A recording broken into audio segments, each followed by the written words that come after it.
L'arithmétique.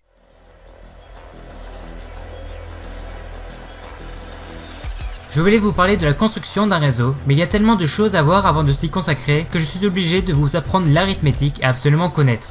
Alors je vous tiens à préciser que ce chapitre est plus des mathématiques que de l'informatique, car il y aura beaucoup de calculs.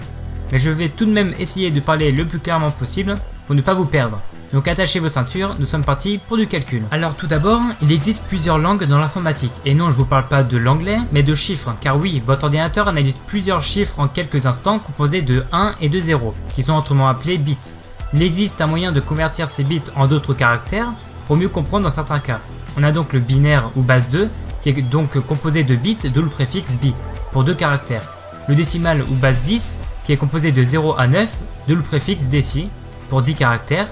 Et il y en a d'autres comme l'hexadécimal composé de 0 à 9 plus A à F, ce qui fait 16 caractères de le préfixe hexa. Je tiens à vous le dire tout de suite, on ne va s'intéresser qu'aux deux premiers, car sinon la vidéo sera beaucoup trop longue. Commençons par la conversion de binaire en décimal. 1 en binaire correspond à 1 en décimal, tandis que 0 en binaire correspond à 0 en décimal. Là-dessus, je pense que vous me suivez.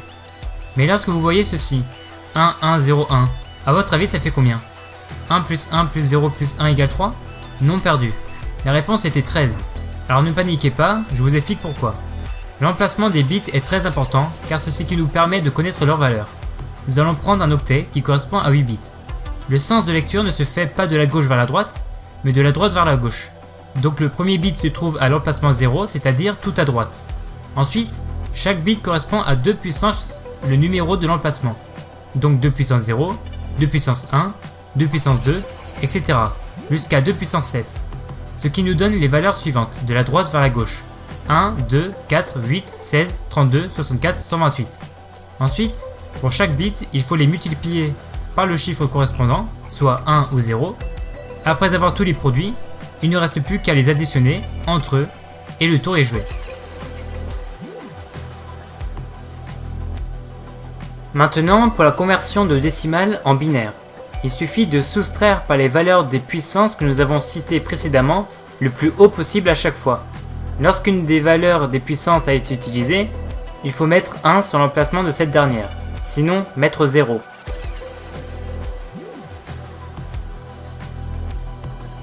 Je m'arrête là pour cette vidéo, mais normalement vous avez un exemple pour chaque conversion, et si vous n'avez pas compris sur un point, vous pouvez toujours me contacter.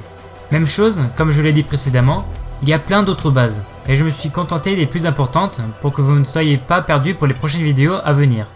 Je vous dis au revoir en vous souhaitant une bonne vie d'informaticien.